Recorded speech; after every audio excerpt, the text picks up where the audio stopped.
मैं रुखसार हसन, मैं मोहम्मद। आप देख रहे हैं gym authentic reaction YouTube channel. आपका हमारे चैनल दिल के ताबे से वेलकम। अगर आप देखना चाहते हैं इस तरह के ऑथेंटिक रिएक्शन वीडियो तो हमारे चैनल जरूर सब्सक्राइब कीजिएगा। तो चलते हैं जी आज की वीडियो में। लोग सर की वीडियो का टाइटल है iPhones largest factory in India iPhone.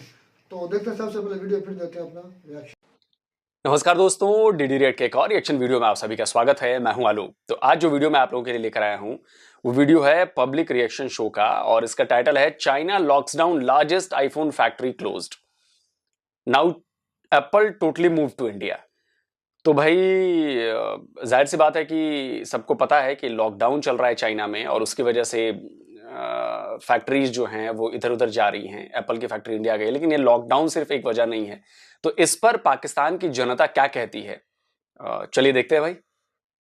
Question है कि चाइना में लॉकडाउन लग गया कोरोना की वजह से, वहाँ पर एप्पल कंपनी को बंद कर इंडिया में मूव कर दिया गया है, उसके हवाले से क्या कहेंगे? जी, तो इससे पता चलता है कि इंडिया बड़ी तरक्की कर रहा है। बड़े लोग पढ़े लिखे हैं, स्मार्ट हैं, इंटेलिजेंट हैं और वहाँ पे बिजली आ रही है, तो वो ऑफकोर्स इसीलिए वो मूव कर गया वहाँ पे। ठीक है, तो आखिर वहाँ पर इंडिया वाले जो एप्पल के प्रोडक्ट्स हैं वहाँ पर मैन्युफैक्चर कर रहे हैं और इंडिया को कितनी अचीवमेंट है? ये इंडिया की बहुत बड़ी अचीवमेंट है जी। कोई मुल्क अगर किसी से, स्पेशली एप्पल जैसा ब्रांड जो इंडिया में आ गया है, मतलब वहाँ पे बिजली का मसला नहीं है, तो ये तो बहुत बड़ी अचीवमेंट है। ये तो हमारे लिए लम्हा फिक्रिया भी, हमें सोचना भी चाहिए कि हमारे पास क्यों नहीं आ रहे। तो ये सब कुछ पाकिस्तान में क्यों नहीं? वैसे कहा जाता है कि वो पाकिस्तान के बहुत अच्छे दोस्त हैं चाइनीज।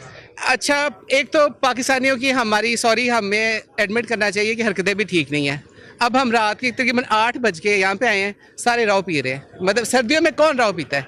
ये चीज़ें जब तक हम सही नहीं ना करेंगे, मतलब रात के टाइम सर्दियों में एक राव नहीं पीनी चाहिए। ऊपर से हमारा झूठ है, इतनी डस्ट है, लाइट आ नहीं रही, बिजली चोरी, मीटर रीडर के साथ सलाम दुआ। पता नहीं किस चीज़ की बात इन्होंने की, मुझे आइडिया नहीं है कि रॉ क्या होता है। तो भाई जो लोग जानते हों कि पाकिस्तान में इस वक्त जो ये सर्दियों में पी रहे हैं लोग रॉ क्या होता है, वो ज़रा मुझे बताएंगे कि क्या वो किस तरह का ड्रिंक है। वो मतलब चाय वाली कैटेगरी में आता है कि कहवा है कि कुछ और है, मतलब गर्म है, ठंडा है, आई डोंट नो। हो सकता है ये ठंडी कोई चीज़ हो, क्योंकि सर्दियों में ये कह रहे हैं कि नहीं पीनी चाहिए, तो ठंडी चीज़ नहीं पीनी चाहिए, तो हो सकता है कि ठंडी चीज़ हो। तो बताइएगा आप लोग भाई। ये सारी हरकतों की वजह से एप्पल नहीं आ रहा जी।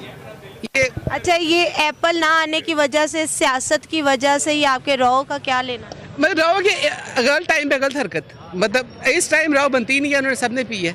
ये एक वजह है कि मुल्क तरक्की नहीं कर रहा। जिस टाइम जो सुबह का टाइम है आप राव पिए, दोपहर के टाइम गर्मी में टाइम टेबल फॉलो नहीं करना, डिसिप्लिन नहीं है, तो ये बड़ी वजह है जी। ये Rao is one of the. India में कहा जा रहा है कि बहुत वो एप्पल प्रोडक्ट्स है वो बहुत इंटरेस्ट ले रही हैं, इस हवाले से आप क्या कहेंगे? इंडिया के लोग जी फिर अब पढ़े लिखे हैं माशाल्लाह, वो स्मार्ट हैं, वो बस इंडिया तरक्की कर रहा है। मोदी साहब सख्त हैं थोड़े से, वो अपने फॉलो करा रहे हैं। पाकिस्तान में पॉलिटिकल इंस्टेबिलिटी है, हमारी स्टेबिलिटी नहीं है, लोग लड़ाइयाँ कर रहे हैं, ये डिसिप्लिन लोग हैं, मजाक उड़ाते हैं किसी का। कोई बिजनेसमैन बने उसको झुकते मार के कि ये कर नहीं सकता, तो ये हम कैसे तरक्की करेंगे, राइट? तो आप क्या कहना चाहते हैं पाकिस्तानियों में क्यों नहीं उन्होंने ऐसे, कि पाकिस्तानियों को क्या करना चाहिए कि ऐसी कोई किस चीज़ में इंटरेस्ट लेना चाहिए कि वो एप्पल जैसी कंपनी पाकिस्तान के साथ भी इस तरह के प्रोडक्ट्स यहाँ पर?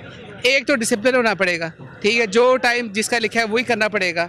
एक ऑनेस्ट होना पड़ेगा और एक थोड़ा सा हमें भी सोचना चाहिए कि हम अपने मुल्क के साथ क्या कर रहे हैं। करप्शन में हम हैं, झूठ हम बोल देते हैं, पैसे हम मार देते हैं, मतलब हम अपना भी, we are not honest to ourselves. अगर जब तक हम ऑनेस्ट नहीं होंगे तब तक कैसे होगा ये, मतलब यू नो। बस यही कहना चाहूँगा। इसमें तो पहले देखा है चाइना का काफ़ी लॉस हो रहा है, जितना भी नुकसान हो रहा है, इसमें इंडिया का बड़ा फ़ायदा हो जाएगा, उनकी इकॉनमी में बड़ा फ़र्क पड़ेगा। वहाँ पे ज़्यादा एप्पल कंपनी सारी शिफ्ट हो रही है, इसी तरह देखते देखते बाकी कंपनीज भी वहाँ पे शिफ्ट हो जाएंगी, तो इंडिया का इसमें ज़्यादा फ़ायदा है। तो वहाँ पर जो इंडिया में कर दिया गया है, मूव कर दिया गया है, वहाँ पे एप्पल को जो प्रोडक्ट्स है वहाँ पर उसको मैन्युफैक्चर कर रहा है वो इंडिया। अब उसके बाद इंडिया को कितनी अचीवमेंट है?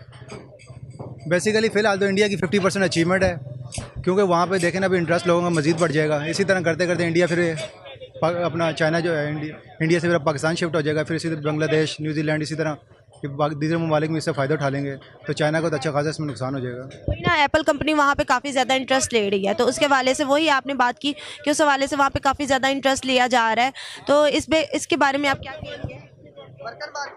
बस यही कहना चाहूँगा, ये अपना जो है इसमें इंडिया का मतलब ज़्यादा है। हमारा तो वैसे इंडिया वैसे देखा जाए दुश्मन ही है, क्यों इसमें तो इंडिया का फ़ायदा ना, क्योंकि वहाँ पे अब एप्पल कंपनी वहाँ पे इंटरेस्ट ले रही है, अब वो उस कंपनी की वहाँ पर हुआ करेगी। बेसिकली इनको चाहिए कि पाकिस्तान में भी करें ताकि हमारी इकॉनमी में भी फ़ायदा हो, जो पाकिस्तान के हालात चल रहे हैं पाकिस्तान का इसमें फ़ायदा हो। ये थोड़ी सिर्फ इंडिया के ऊपर ही सारी इन्वेस्टमेंट की जाए। देखिए, इंडिया की अगर बात हो रही है तो इंडिया ये हमें एक्सेप्ट करना पड़ेगा एज एन नेशन के पाकिस्तान से वो बहुत आगे हैं टेक्नोलॉजी में, और जिस भी फील्ड में देख लें, स्पेशली टेक्नोलॉजी फील्ड में देख लें तो यहाँ की हमारी तो अपनी बेसिक नीड्स ही पूरी नहीं हो रही पाकिस्तान में। इकोनॉमिकल क्राइसिस ही इतने हैं पाकिस्तान में, आपकी तो बेसिक नीड्स के लिए अभी चीज़ें नहीं पूरी हो रही। तो एप्पल की डेवलपमेंट और बाकी चीज़ें आना, यहाँ पे फैक्ट्रीज़ या जो भी प्रोडक्ट्स है उस चीज़ में लगना तो बहुत दूर की बात है। तो पाकिस्तान तो कह सकते हैं अभी हम तो अभी अपनी स्टार्ट की बेसिक चीज़ों में पूरे हैं। अपने आपके फूड्स हैं, आपकी जो है हॉस्पिटल्स हैं, जितनी भी आपकी यहाँ की ज़रूरियात हैं। आजकल एजुकेशनल सेक्टर की हालत देख लें कि यहाँ तो जॉब्स का ही अभी तो इतना बड़ा मतलब क्राइसिस चल रहे हैं, तो मेरा ख्याल है पाकिस्तान को टाइम लगेगा इस चीज़ में। ठीक है, तो वो वहाँ पर उन्होंने एप्पल के प्रोडक्ट्स को उसको किया हुआ है, वहाँ पे उनको काफ़ी उसके हवाले से वहाँ पे चल रही हैं, तो उसके हवाले से इंडिया को कितनी अचीवमेंट है? मुझे लग रहा है होस्ट जो हैं वो शायद पहली बार कर रही होंगी या नई नहीं है, तो थोड़ा सा नर्वस हैं, सवालों को फ्रेम नहीं कर पा रही हैं, चीज़ें रिपीट कर रही हैं, चीज़ें ये भूल जा रही हैं बीच बीच में। खैर हो जाता है, कोई इसमें बड़ी बात नहीं है। धीरे धीरे जैसे जैसे वो करेंगी, थोड़ा पढ़ेंगी लिखेंगी तो कॉन्फिडेंस भी आएगा और भाषा भी जो है वो फ्लुएंट हो जाएगी और कर लेंगी। मुझे ऐसा लग रहा है, मतलब ये फील हुआ है मुझे।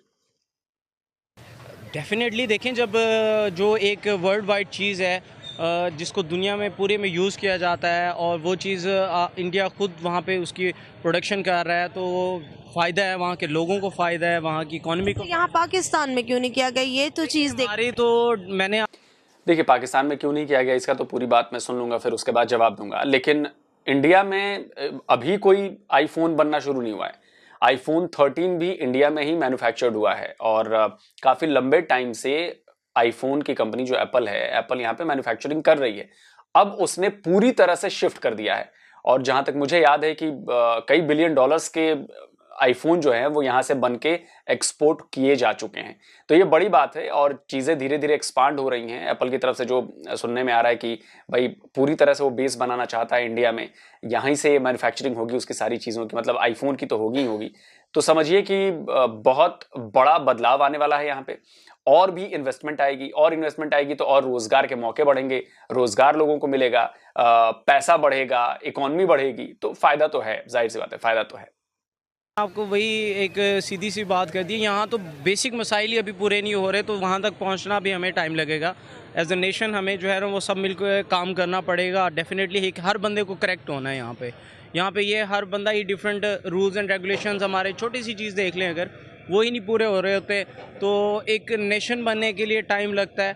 तो ये सारी चीज़ें हमारी गवर्नमेंट को देखनी चाहिए। गवर्नमेंट के हालात आपके सामने हैं, जो भी पॉलिटिकल पार्टी आ रही है वो मेरा नहीं ख्याल कि पाकिस्तान के लिए कोई भी है वट एवर वो लॉयल्टी लेवल नहीं है आपके साथ। चाइना को चाहिए था कि वो कंपनी पाकिस्तान में मूव करते, क्योंकि चाइना की दोस्ती लॉन्ग लाइफ पाकिस्तान के साथ है, इंडिया के साथ तो नहीं थी। तो चाइना को चाहिए था कि पाकिस्तान में वो कंपनी लॉन्च करते, यहाँ उनका बिजनेस भी ज़्यादा था, पहले भी थे। अल्हम्दुलिल्लाह पाकिस्तान बहुत अच्छा मुल्क है मेरे साथ। अरे चचा जान, पहले ये समझिए कि एप्पल जो है या आईफोन जो है वो चाइना की कंपनी नहीं है। चाइना चाहकर भी कुछ कर नहीं सकता, वो अमेरिकी कंपनी है। और चाइना से अगर शिफ्ट होके वो इंडिया आई है तो वो चाइना की वजह से नहीं आई है, वो इंडिया की वजह से आई है, और बहुत सारी चीजें हैं। दूसरी चीज कि ये जो आप कहते हो ना चाइना पाकिस्तान दोस्ती और ऐसा वैसा, चाइना ऐसा जब आपकी जरूरत पूरी हो जाएगी तो ऐसा दूध से मैं गिरी मक्खी की तरह निकाल के आपको फेंकेगा ना, आपको आइडिया नहीं है। और ज्यादा कुछ नहीं कहूंगा, अभी तक आपके सीपेक प्रोग्राम से कितना फायदा दिया है चाइना ने आपको, कितने कितने रोजगार दिए हैं, आपकी इकोनॉमी को कितना बड़ा फायदा हुआ है, या आपका इंफ्रास्ट्रक्चर कितना बूस्ट हुआ है। बहुत पीछे हैं, और उससे जो कमाई कर रहा है चाइना वो आपको उसमें से कुछ भी नहीं दे रहा है। आप ग्वादर का एग्जांपल ले लीजिए, ग्वादर पोर्ट से जो भी कमाई हो रही है वो 91% चाइना लेकर जा रहा है। 100 रुपए में से कमाए हुए 91 रुपए चाइना के पास जा रहे हैं और 9 रुपए आपके पास आ रहे हैं, जबकि जमीन आपकी और सारी चीजें आपकी। हायर लेवल पे उनके लोग बैठे हुए हैं। आपको अंदाजा नहीं है, मैं एक रिपोर्ट मैंने पढ़ी थी कि शायद 2025 तक 5 लाख लोग या 50 लाख लोग, 5 मिलियन या कुछ ऐसे ही था, 5 मिलियन शायद था, इतने चाइनीज वर्कर पाकिस्तान में आ जाएंगे। तो वो किसकी नौकरियां खाएंगे? वो आप पाकिस्तानियों की नौकरियां खाएंगे। अभी भी लाखों चाइनीज हैं आपके यहां वर्कर। जितने भी सीपेक के प्रोजेक्ट है उसमें हायर लेवल पर हर जगह पाकिस्तानी चाइनीज बैठे हुए हैं।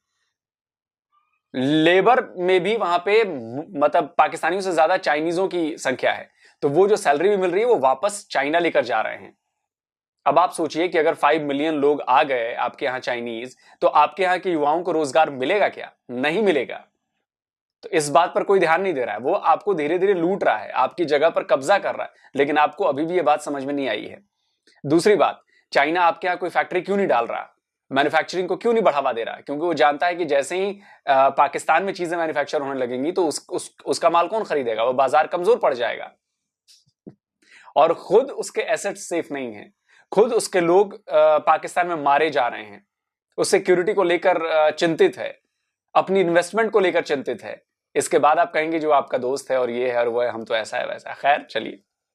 अभी 8 लोग मलेशिया के आए हुए हैं। देखिए जी, एप्पल कंपनी को पाकिस्तान आना चाहिए था, बिकॉज चाइना से वो इंडिया मूव कर गई है।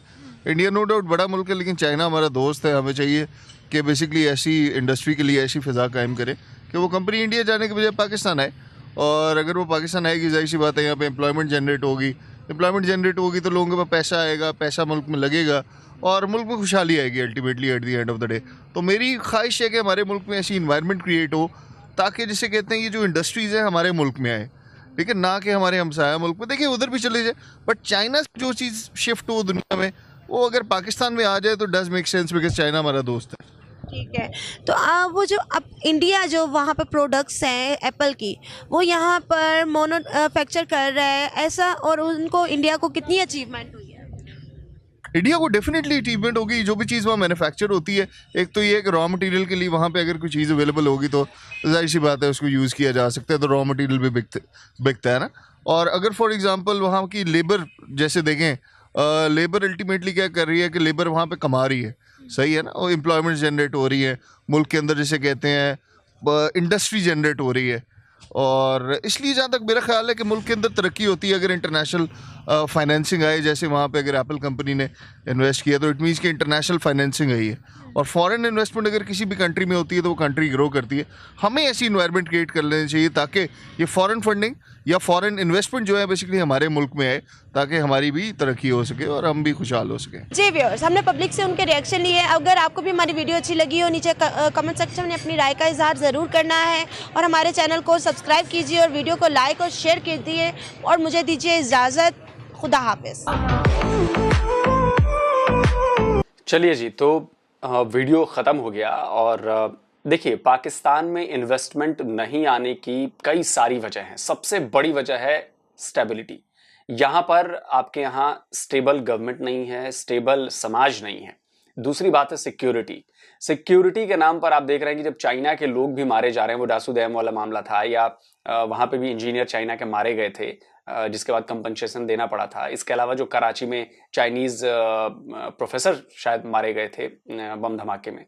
तो आप समझ रहे हैं कि ऐसी घटनाएं जब चाइना के लोगों के साथ ऐसा हो सकता है तो दूसरे देश तो और भी दूर हो जाएंगे कि भाई हम पाकिस्तान में क्यों करें। तीसरी बात है सेफ्टी इन द सेंस कि जो उनकी इन्वेस्टमेंट है वो सेफ रहे। अब चौथी चीज है रिटर्न। तो जब सिक्योरिटी ही नहीं है, सेफ्टी ही नहीं है, इन्वेस्टमेंट में रिटर्न कहाँ से आएगा? तो कोई भी जो पैसा लगाएगा वो तो देखेगा ना कि ये सारी चीजें, और पाकिस्तान में ये चारों ही चीजें बहुत कमजोर हैं, बहुत ज्यादा। तो इसीलिए जो फॉरेन कंपनीज हैं वो डरती हैं पाकिस्तान में इन्वेस्ट करने से, वो डरती हैं पाकिस्तान में फैक्ट्रीज लगाने से, वो डरती हैं वहां पर अपनी कंपनी खोलने से, क्योंकि जाहिर सी बात है जब पैसा डूबेगा उनका और कोई रिकवरी नहीं होगी तो क्यों कोई जाएगा वहां पर प्लांट लगाने, कोई क्यों इन्वेस्ट करेगा। रही बात इंडिया की, तो इंडिया इन चारों ही पैमानों पर बहुत ज्यादा खरा उतरता है भाई। सेफ्टी भी है, सिक्योरिटी भी है, रिटर्न भी चाहता है, प्लस इन्वेस्टमेंट भी बहुत अच्छी है, प्लस पॉलिसीज बड़ी अच्छी हैं, तो ये सब देखा जाता है।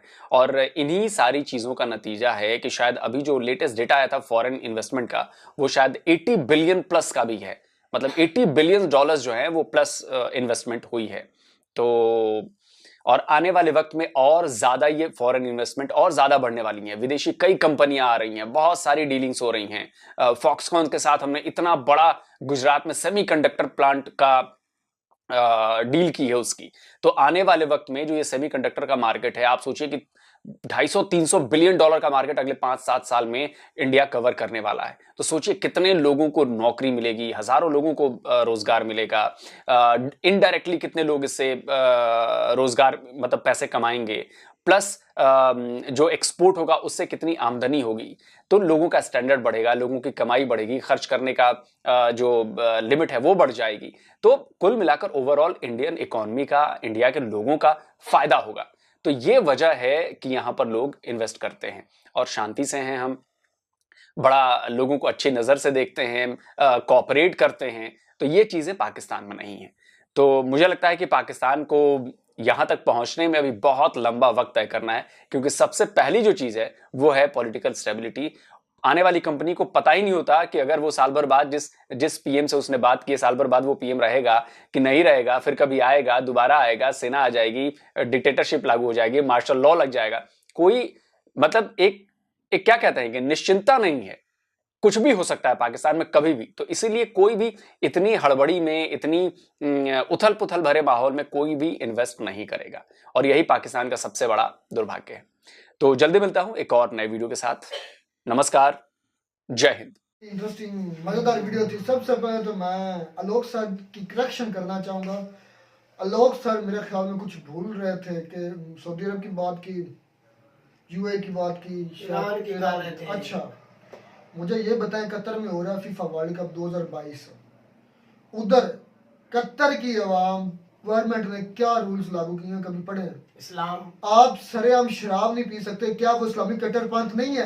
आप सबर एक मिनट, क्या वो कट्टरपंथ नहीं है? आपको पाकिस्तान का कट्टरपंथ क्यों नजर आता है?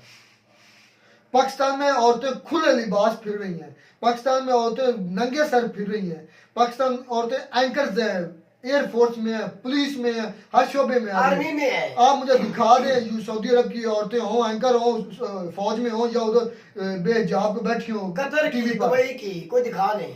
और अल्लाह के बंदो, पता नहीं तुम्हें पाकिस्तान के क्या मिलना। मैं हैरान हूँ। अब आज इतनी पाकिस्तान के अलावा इनकी कोई वीडियो चल ही नहीं सकती। ये यार वो भी नहीं है, मैं वो भी नहीं कहना चाहता। मैं ये कहना चाहता हूँ, क्या सऊदी अरब में आप मक्का में, गैर मुस्लिम है ना, मैं आपको चैलेंज करता हूँ, मक्का में जाकर दिखाएं। नहीं जा सकते। खाना काबा के सामने जाकर दिखाएं, मैं आपको अपना गुरु मानूंगा, मैं आपके पाँव धोकर पीऊंगा। आप कह रहे हैं कट्टरपंथ नहीं है, आप जाए काबे के सामने, आप जाए मदीना। तो यार कतरी शहजादे ने ये तक बोला है कि शराब पीने वाला चाहे जिन्हें दुनिया का सुपरस्टार हो या को वजीर आजम या सदर हो, वो शराब नहीं पी सकता। नहीं पी सकता, कतर में हो रहा है वर्ल्ड कप। दूसरी बात, उन्होंने कहा कि वर्ल्ड कप के दौरान कोई भी किसी मुल्क की औरत नंगे सर नहीं आएगी, वो कोई कपड़े पा के नहीं आएगी।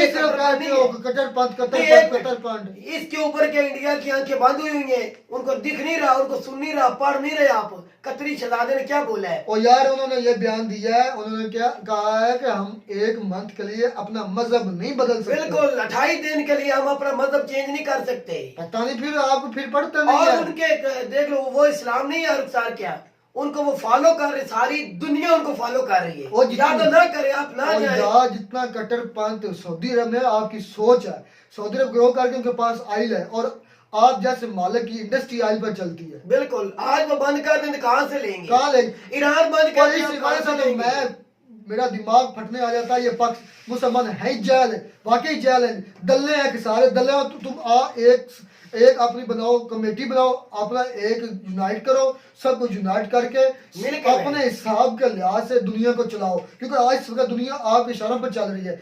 आया घुटनों पर नहीं आया यूएस से आया, और आपकी तो औकात नहीं है, आप इतने योग्य नहीं है कि आप दुनिया जो दुनिया आपको ना सलाम करे। आपके पास दुनिया की सबसे बड़ी पावर है, आयल है।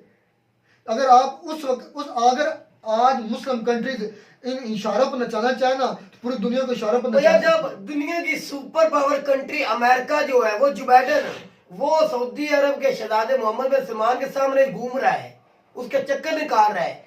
इसलिए वो तलवे चाटने को गया उसके, तलवे चाट रहा है जो बैठन उनके। तो क्या अगर पाकिस्तान के सियासतदान गैरत करते, तेल गैस हर चीज तो इधर है, यहाँ से बहस सारी दुनिया में जाती है, मनवा रहे कि नहीं मनवा रहे, सिर्फ हमारे सियासतदानों की इन बेगैरतों के कट्टरपंथ। आपको सऊदी अरब में कट्टरपंथ नजर नहीं आता?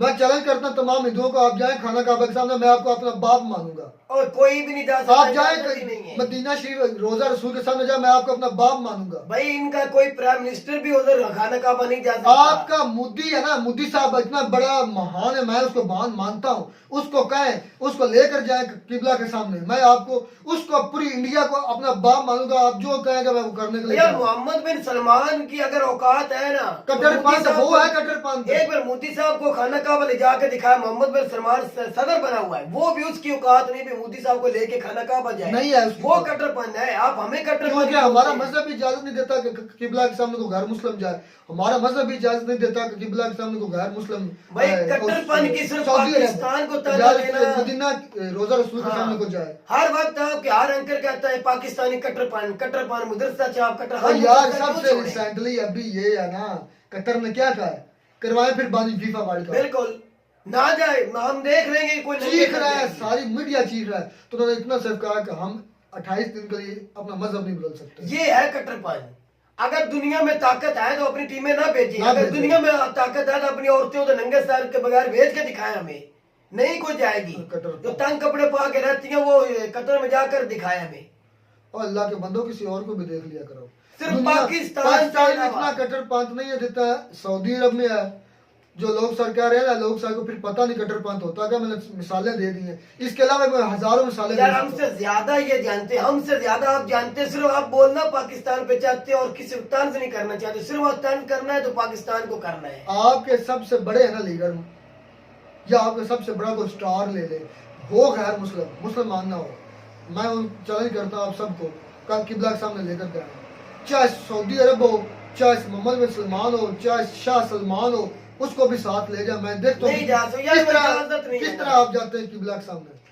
अच्छा ये है कट्टरपंथ है। भाई मैं इतना कहना चाहूंगा कि ये पाकिस्तान उस पता क्यों तंज करते हैं कि इनकी सियासत लीडरशिप जो वो कमजोर है, जमहूरियत नहीं है। हम इस वक्त बिल्कुल मानते हैं, हम इस वक्त बिल्कुल बात मुझे भूल जानी सर कि ये हमारे ऊपर इसलिए बोलते हैं कि हमारे यहाँ जो गैस का कोई मशीनरी ऐसी नहीं जो गैस निकालने के लिए या तेल ऑयल निकाल, क्या हमारे मुल्क में नहीं है? बलोचिस्तान में गोल्ड की तरह ज्यादा है सर। भाई पिछले दिन इमरान खान जब उतरने वाले थे, वीडियो भी आई थी, कनाडा की कंपनी खुद इमरान खान से कॉम्प्रोमाइज करके आई थी इतना गोल्ड निकालने के लिए। इधर हर चीज है, दुनिया की हर चीज, पाकिस्तान सिर्फ नहीं है तो ईमान नहीं है। बस वजह पता क्या, कट्टरपंथ होगा लेकिन 100 में से 5%। इसके अलावा हमारे सबसे बेगैरत है हमारे सियासतदान, और हम खुद म्यूज में शामिल है। इस वजह से हम ग्रो नहीं कर रहे। हमें मजहबी लिहाज इतना इशू नहीं जितना हमें इन दलों की वजह से इशू, जो जिनके इंग्लैंड में जाके जिन पर केसेस बने हुए हैं, जो अभी भाग गए कुत्तों की तरह भागे लंदन से, क्योंकि पता है भाई हमारे हमें यार इनको सारा पता है, इन सब को पता है सियासत का। ये हमारी पाकिस्तान के अलावा बोलने ही नहीं चाहते। हमारे सियासतदान दल्ले जो 3 नस्लों से हमारे ऊपर हुकूमत कर रहे हैं, जिसमें शामिल है नवाज शरीफ, शहबाज शरीफ, क्यों भाग रहे हैं अब लंदन से? क्योंकि पता है हमारे अब बेनकाब हो रहे हैं। वो जो तस्नीम हैदर ने उनके खिलाफ सब कुछ बता दिया कि ये अर्शद शरीफ को कत्ल इन्होंने करवाया, आर्मी अपना इमरान खान पर इन्होंने करवाया, पाकिस्तान का बेड़ा गर्क ये करने वाले कितने केसेस है। अच्छा पाकिस्तान तो पाकिस्तान रह गया, अब लंदन पर उन पर केसेस बनने जा रहे हैं। लंदन में हमारे वजीर आजम को मुंह के ऊपर 4 थप्पड़ लगा दिया गया। भाई इससे बड़ी बदनामी क्या मुल्क? और ये हमारी आज जिल्लत की वजह ये हमारे सियासतदान है। हमारे सियासतदान अगर होते ना इंडिया के सियासतदानों की तरह होते, इंडिया की तरह होते, अपने मुल्क की खातिर जीतते मरते, आज इंडिया की जरूरत ना होती, हमें को ताना दे सकते। कभी भी नहीं बोल सकते इंडियन, कोई एंकर नहीं बोल सकता। सिर्फ हम बर्दाश्त कर रहे हैं कि हमारे सियासतदान है ही ऐसे, तो आपको मौका मिल गया बात करने का और आप थोड़ा सा ग्रो कर गए। वेल एंड बेस्ट विशेस, हमें खुशी है इंडिया एंड इंडियन पीपल। लेकिन गरूर नहीं करना। बड़ी बड़ी सल्तनत आपसे अभी भी लोग बड़े हैं, यूएस से बड़ा है आपसे, चाइना बड़ा है आपसे, और मुल्क भी आपसे बड़े हैं, ताकत में ज्यादा है, इकोनॉमिकली ज्यादा है, इतनी गरूर अच्छा नहीं है। और साथ हमें शर्मिंदगी है कि हम अभी ग्रोथ नहीं कर रहे, और उसकी वजह यह है हमारी आर्मी, हमारी स्टैब्लिशमेंट जब तक हमारी सियासत की जान नहीं छोड़ेगी हम तरक्की नहीं करेंगे। आज वो तकरीबन नंगी हो चुकी है, जो हमें- आज 70 साल में कभी हुए नहीं, आज वो अब हो चुका हमारे है। बच्चों को पता लगे कि हमारे साथ क्या खेला जाता है। बिल्कुल। हमें हमारे 5 साल बच्चों को भी अगर पूछ लेना तो उसको पता चल गया होगा कि हमारे साथ क्या, सिर्फ हमारे मुल्क की सलामती का एक ढोंग रचा कर ये जो हमारी एस्टेब्लिशमेंट हमारे मामलात में मुदाखलत करती है, इसकी वजह से आज अभी तक हम पीछे हैं। और ये इनके आपस में बैकडोर जो राब्ते होते हैं, यकीन माने इतनी शर्मिंदगी है रुखसार भाई कि हमसे ज्यादा अफगानिस्तान में देख लो, रुपया की कदर देख ज्यादा है, बड़ा है। बांग्लादेश हमसे अलग हो के कितना ताकतवर बन गया, इतनी शर्मिंदगी की बात होती है। यकीन माने क्या क्या करें? वीडियो कंक्लूड करते हैं। मैं अपने इंडियन व्यूवर्स को एक बात जरूर एंड पर सवाल भी छोड़ता हूँ और मुझे कुछ तसल्ली बख्श जवाब नहीं देता हूँ। कोई लॉजिकली मैं सवाल उठाता हूँ, लॉजिकली कोई मुझे लॉजिकली जवाब नहीं देता है। हाँ, चंद एक लोग ऐसे हैं कि मुझे जवाब भी दिए अच्छे, मैं उनकी फिर मुतमिन भी होता हूँ, मैं उनको एग्री भी जो एग्री करने। अगर पाकिस्तान कट्टरपंथ है तो मैं जिस तरह सवाल उठाए हैं, क्या आप अपना कोई बड़ा हिंदू, बड़ा कोई पादरी हो, कोई बड़ा लीडर हो, मुझे किबला के सामने लेकर दिखाएं, ले जाकर दिखाएं, रोजा रसूल के सामने ले जाकर दिखाएं। मैं आपको मान जाऊंगा कि सऊदी अरब, फिर मैं भी मान जाऊंगा कि सऊदी अरब कट्टरपंथ नहीं है। कतर को कहें कि शराब पर से पाबंदी उठाए फीफा वर्ल्ड कप के दौरान, मैं मान जाऊंगा कि कतर जो है मुस्लिम कंट्री कट्टरपंथ और मिस्र में तो अमेरिका की हुकूमत है, उधर हमें शराब पी कर दिखा दें। मुझे मैं ये जो सवाल छोड़ा हूँ 2-3, मुझे ये इसका जवाब चाहिए इंडियन व्यूवर से। ये सिर्फ क्या ये पाकिस्तान सवाल कट्टरपंथ है? इसीलिए कर रहे हैं कि आपका बोला कि पाकिस्तान कट्टरपंथ है। इसलिए ये सवाल छोड़ रहे हैं आप भाई, जवाब जरूर दें। क्या सऊदी अरब कट्टरपंथ नहीं है? सबसे बड़ा कट्टरपंथ सऊदी अरब में, उधर चलती सर इस्लाम की। उनके ऊपर आप बात नहीं करते, उधर क्यों नहीं ईरान के ऊपर आप बात नहीं करते, कतर पे आप बात नहीं करते। ये मुझे भाई कई कह रहे थे कि लोग सब कहे कि इनको स्ट्राइक मारे, बंद करवा दे, कोई मसला नहीं, मैं बात सीधी करता रहूंगा, चाहे वो पाकिस्तान गलत हो, चाहे वो इंडिया गलत हो, चाहे वो सऊदी अरब। आप सऊदी अरब पर बनाए वीडियो कट्टरपंथ, मैं आपको प्रूफ दूंगा कट्टरपंथ क्या होता है। कतर पर वीडियो बनाए लोग सब कह रहे, उनकी कट्टरपंथी पर भी बोले, क्यों नहीं बोल रहा है?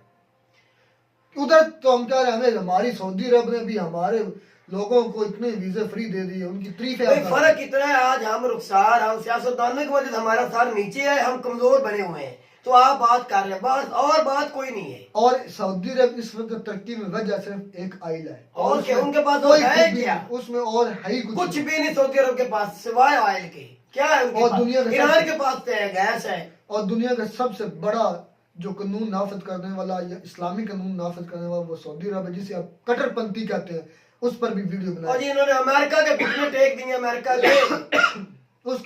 के सदर के घुटने टेकने फीफा वर्ल्ड कप पर भी मुझे बनाकर दिखाइएगा, वीडियो को दिखाइएगा कि अगर उन्होंने उठा ली पाबंदी शराब से, ये भी कोई सबूत है क्या उन्होंने उठा लिया, सऊदी अरब ने पाबंदी उठा ली है क्या? उधर औरतें सरेआम फिर सकती हैं हिजाब किए बगैर? क्या औरतें खाना काबा के सामने जा सकती हैं हिजाब किए बगैर? क्या औरतें रोजा रसूल के सामने हिजाब किए बगैर जा सकती हैं? ये है कट्टरपंथी, ये है दीन, ये सारा कुछ। जो हमें आप इस तरह करते हैं, इस तरह उनको भी किया करें जिनकी आप गीत गाते हैं। बिल्कुल, ये मेरा सवाल है, गुस्सा जरूर मत कीजिएगा, मुझे लॉजिकली जवाब दीजिएगा। कट्टरपंथ असल कौन है, सऊदी अरब या पाकिस्तान? तुम ही करते हैं। आपको हमारी वीडियो अच्छी लगी होगी, अगर वीडियो अच्छी लगी हो तो हमारे चैनल को जरूर सब्सक्राइब कीजिएगा। चल